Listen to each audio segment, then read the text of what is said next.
Well, listen, I told my boy Jazz, I already caught the biggest fish in Texas. About to get out here and get it in. I see the water. I know who the #1 fisherman is. Even big fish get caught. This lets me know right there that I'm a threat to him.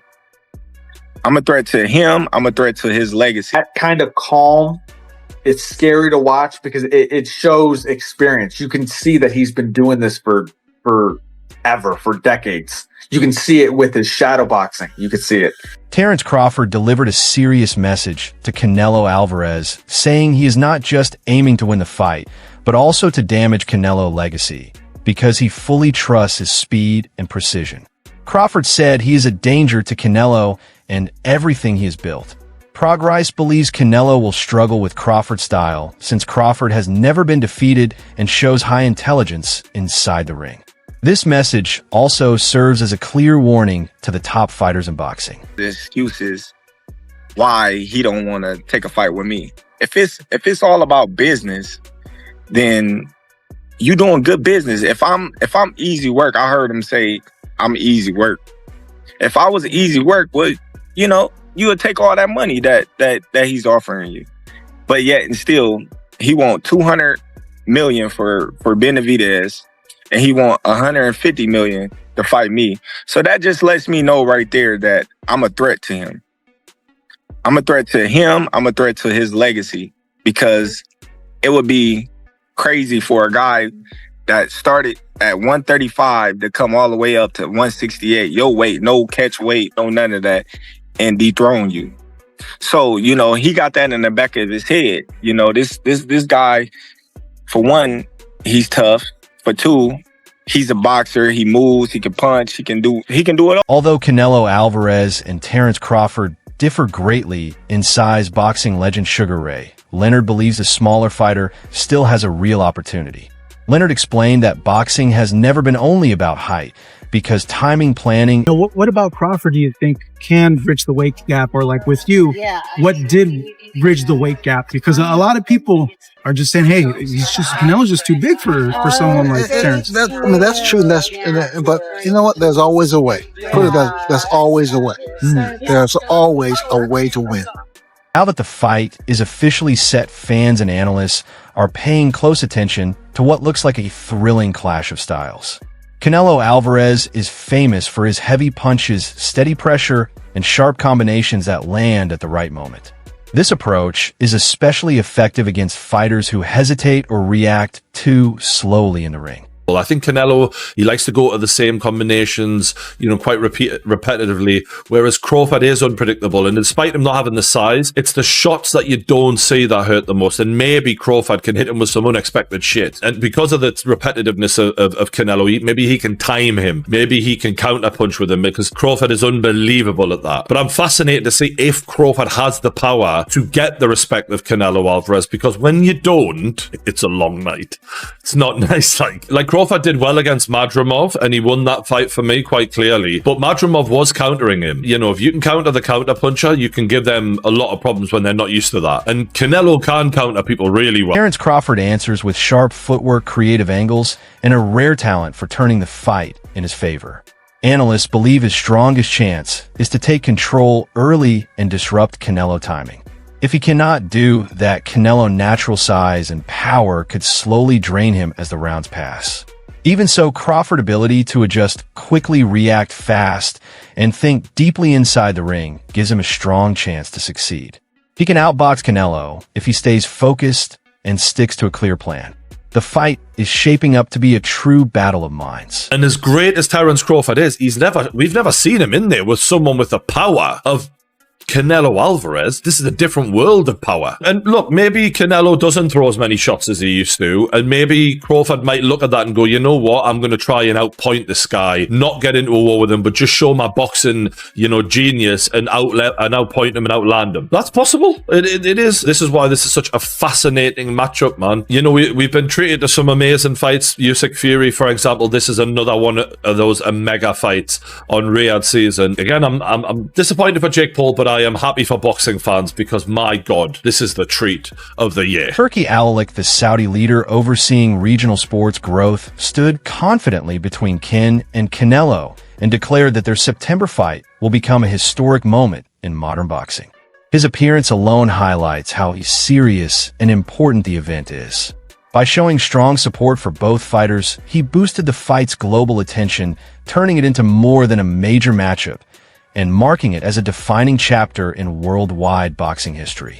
His enthusiasm reflects the massive hype, energy, and investment surrounding this high-stakes showdown. All right, gentlemen, and fists up. Terence, good, excellent, great,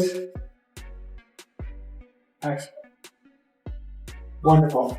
Crawford, because we are true fighters. Yeah, true fighters. True fighters. True, yeah, of course. No, not YouTuber fighters. Huh? Not YouTuber fighters. Yeah, of course. They need to talk and talk shit about the fight because they want to say something. The people know we are great fighters. They want to put a great fucking fight. Yeah. We don't need to talk. I am sure in the end in the mid of September we will have one of the greatest fights ever happen in boxing, and I am sure of it. I am sure. Yeah. Terence Crawford's journey through some of boxing's toughest divisions has been truly remarkable. He has captured championships across 3 weight classes and remains unbeaten, not because of raw strength, but because of one of the sharpest skill sets in the sport. What sets Crawford apart from many others is how well he can read his opponents as the fight unfolds. His movement, timing, and quick stance changes make him hard to predict and difficult to adjust to. He controls space, forces errors, and applies steady pressure while staying calm and disciplined in the ring. Crawford, on the other hand, he has been walking down his fighters, and people don't see that but me. For some reason, when I had that tape, people were screaming cat. And it's like David Evanesian, Errol Spence, Sean Porter, Gamboa, a Mean Machine, even against Madrimov, the way he won the fight was by fighting. It wasn't Floyd Mayweather sticking. This guy has been too athletically gifted, and I mean explosive, hard punching, and too strong for his op. When he's in orthodox, he boxes more. When he switch, he becomes a puncher. And now he's coming out southpaw. He ends you. He is not, you got to watch him fight. He does do athletic things where his hands and his feet work together and he catches you for sure. But what he mostly do is he punishes and he bullies his op because he walks you down and whips your ass. He's an ass whip. Crawford does not chase knockouts, but instead creates them through Crawford as one of the most complete fighters of his era. His dominance is built not only on flashy moments, but on consistent execution, strong fundamentals, and the ability to adapt in a sport where Crawford, on the other hand, he has been walking down his fighters, and people don't see that but me. For some reason, when I had that tape, people were screaming cat. And it's like David Evanesian, Errol Spence, Sean Porter, Gamboa, a Mean Machine, even against Madrimov, the way he won the fight was by fighting. It wasn't Floyd Mayweather sticking. This guy has been too athletically gifted, and I mean explosive, hard punching, and too strong for his ops. When he's in orthodox, he boxes more. When he switch, he becomes a puncher. And now he's coming out southpaw. He ends you. He is not, you got to watch him fight. He does do athletic things where his hands and his feet work together and he catches you for sure. But what he mostly do is he punishes and he bullies his op because he walks you down and whips your ass. He's an ass whip. According to Nika Ollie Walsh, Crawford has been sparring with much bigger fighters to get ready for Canelo power and size in the ring. These sessions are designed to train his body to take strategy to reduce the impact of the size difference on fight night. Instead of seeing the weight gap as a problem, Crawford seems to be embracing it, sharpening his reflexes, balance, and ability to handle everything Canelo will throw at him. I think, people are going to watch it, so it's an exciting matchup. And we have another mega fight, let's be honest, September. Canelo and Crawford, two guys who've been around that you've trained with and things like that. Yes. Fight. You know, that fight, you know, everyone was siding towards Canelo. I would say it was like 80-20 people with Canelo before Canelo's last fight. But then after Canelo's last fight, it seems like it's more 50-50 now. So everything is just the build up for that fight is just going to be absolutely magnetizing. Like that fight, it's garnered so much more buzz after Canelo's last fight, and Bud is Bud. He's one of the greatest fighters in boxing history. He is one of the greatest fighters in boxing history. So it's going to be a fight. It's going to be awesome to watch. Have you sparred any of them? I haven't sparred Bud yet. I haven't been in Canelo's camp. I've met Canelo a few times. I love Canelo's team. Canelo's one of my favorite fighters. He's been my favorite fighter for the longest time. But you know, I have to be Team Bud because me and Bud are cool, and I have so much belief in Bud, and I know who he is as a fighter. He is one of the greats. So he could do anything you know, he wants. And being around both of them and seeing how they work and train and things like that, what makes both of them the fighters they are, in your opinion? I've watched Bud, so for Bud in particular, he's calm in everything he does, and that kind of calm is scary to watch because it shows experience. You can see that he's been doing this for decades. You can see it with his shadow boxing. You can see it. Moving up in weight does not mean Terence Crawford will lose the style that has made him one of boxing's most respected technicians. Experts and trainers expect him to stick to what works for him: precise footwork, sharp timing, and expert counterpunching. Canelo Alvarez, with his strength and skill at cutting off the ring, will apply constant pressure. Still, Crawford does not need to match that power head-on. Trying to trade blows recklessly could leave him open to Canelo big counters. Crawford's main advantage lies in controlling the pace, creating angles, and landing smart punches to frustrate Canelo. By staying disciplined and methodical, he can overcome the size gap and take advantage when Canelo overcommits. This fight will test Crawford's discipline, not his raw strength, and victory will come from careful execution rather than sheer aggression. Terence Crawford going to beat Canelo Alvarez? We need to talk about it. When we look at the guys who've had success with Canelo, we'll look at Bivol, we'll look at Golovkin, we'll look at Floyd, and we'll look at Lara. Yes, I'll throw Lara in there. Why not? I think all these fights are absolutely irrelevant coming into this bout. Some of them are just dated, or some of these guys' style just cannot apply. For example, a guy in Lara. If Crawford wanted to fight how Lara fought Canelo, he would probably gas out in 7 rounds, or if he made it 12, he just wouldn't get that decision. It's that simple. Let's take a guy in Golovkin. Crawford just simply does not have the punching power, nor do I think he has the gas tank at 68. He's not a good enough puncher to try to fight Canelo like Golovkin. He doesn't have the physical traits, even in the chin department. Then you have Floyd Mayweather. Well, both can have a bit of similarities. The speed, reflexes, technical prowess, IQ, timing, counterpunching, lateral movement. It's just too much from Floyd. I don't think Bud could take much from Floyd's game plan to implement it into his own success in September. And then you have Dimitri.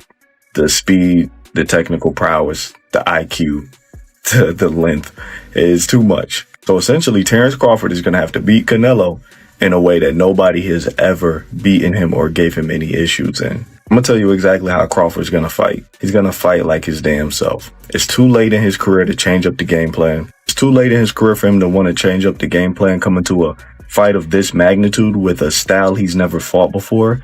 That will be a recipe for disaster. He's going to be more than likely off the back foot. He's going to be looking for counter shots. And I think there will be a point in this fight where he's simply just trying to survive. I like Crawford. He's an amazing pound for pound fighter.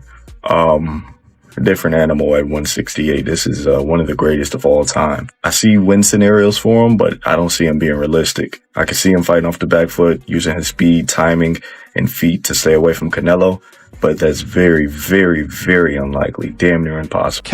Shared his perspective on the unique threat Canelo Alvarez poses. He explained that Canelo is more than just a hard hitter. He combines strength, accuracy, and sharp ring IQ, making him dangerous because he can overpower opponents physically while staying ahead tactically. Kell Brook believes Crawford's path to victory relies not only on speed and skill, but also on keeping his mind sharp under intense pressure. One small mistake could be costly. This fight is not just about strength. It is a high-level chess match where timing decisions and positioning matter more than raw power. Crawford will need to match Canelo both in skill and in tactical focus and mental sharpness from start to finish. It's a wow fight. You know what I mean? It's two supreme athletes fighting against each other, but you've got to sway towards Canelo. Crawford's gonna have to move up, and I knew when I boxed Golovkin, there's a big difference, especially with someone that fighting a middleweight. A mediocre world champion's it's okay, but when you're fighting someone like Canelo or Golovkin, it's a different kettle of fish. I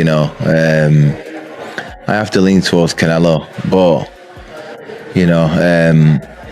Crawford's very, very, very good. You think Crawford still got the legs? Obviously, he's very much got great IQ in the ring, but he's very much a good mover as well. Do you feel like he's still got the legs to be maybe outmoving Canelo if he needs to? Well, I don't know. I think when we look back at Mayweather when he beat Canelo, he's a mover. Crawford's not really like Mayweather in that aspect. He's more. He kind of sets his feet. He's cute with how he approaches chucking shots and moving. You know what I mean? I think it's a different fight to Mayweather, and Canelo's obviously a different fighter from when he boxed Mayweather. But like I say, it's one of them what we've got to tune into and watch. Both unbelievable fighters, but I'd have to favour Canelo. Just his size and his experience and just his ring general. Legendary trainer Teddy Atlas offered a balanced perspective on the matchup. He acknowledged the strengths of both fighters, noting that Canelo power, size, and body shots are serious threats, but he believes Crawford timing, footwork, and ring intelligence can make the difference. Atlas describes Crawford as a thinking fighter who reads the action and adapts on the fly, rather than just reacting. In his view, this fight is not about one man completely dominating. It will come down to who can impose their style first, bring world-class skills in their own distinct ways. He's too big, and, Crawford, as good as he is, he stepped up with Matrimorph, and he struggled a little bit. He won, but it was more competitive we thought. Well, we didn't understand how good Matrimorph was because we underestimated him because he only had 10 pro fights, but he had 300 amateur fights. He was a good, solid fighter, right? And he's on this card, of course, but he was a good, solid fighter. We didn't understand that, so we started to knock down Crawford a little bit because our expectations were so high, and that's wrong.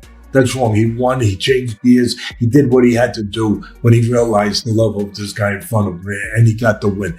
But again, people are going to say Canelo's too big. He had trouble with a 154-pound guy when he went up from welterweight to that. So now he's going up to 168. Teddy, come on. How are you going to make an argument? You'll make an argument through this, through the history of this sport, where little guys have been able to beat big guys, because you reverse it. You reverse who's got the advantage and the disadvantage. Yeah, the size, the power of Canelo, he's got the advantage. Then all of a sudden you go back and you say, wait a minute. Even with all the praise for Terence Crawford's skill, many think Canelo Alvarez's size and resilience will decide the fight. Canelo has already competed and won at 168 pounds and higher, taking hits from fighters much bigger than Crawford has faced. While Crawford's speed and technique are impressive, many say Canelo's constant pressure and ability to absorb punches could gradually wear him down. If Crawford cannot land clean shots consistently and keep moving, the physical challenge may eventually give Canelo the edge. A lot of people's picking Terence Crawford to beat Canelo. I'm curious, how many people are picking Terence Crawford to take a shot like this? Anybody? Nobody? That's the scary part about this fight. I don't know how Bud gonna react. This shit gonna jolt his body. I think this could potentially end the fight immediately. I'm not gonna lie. I couldn't even imagine Terence Crawford laid out like this, but if a left hook like this lands flush on his jaw, I think he's going to be unconscious, not TKO, not, getting stopped by the ref. I think his body's going to shut off. Is he going to land this shot? I don't know. We got to wait and see. But what I do know is Edgar Berlanga is a natural super middleweight, if not larger. He's 200 plus pounds. He's a linebacker. He took this shot and it put him straight on his ass. He went out for a second. He did. I got to be honest. Edgar Berlanga body shut down for a second. He absolutely floored Berlanga with this shot. That is why I come to the conclusion, if Canelo lands this shot on a natural welterweight, I think his body's going to shut off. You guys let me know. Do you think Terence Crawford would be able to take a punch like this? Watch the full video to the very end and enjoy every moment. If you liked it, hit the like button and share it with your friends. We want to hear from you, so leave your thoughts in the comments below. Your feedback helps us make better content. Stay connected with Fight Plus and get ready to join the conversation in our next video. Thank you for watching and supporting our channel.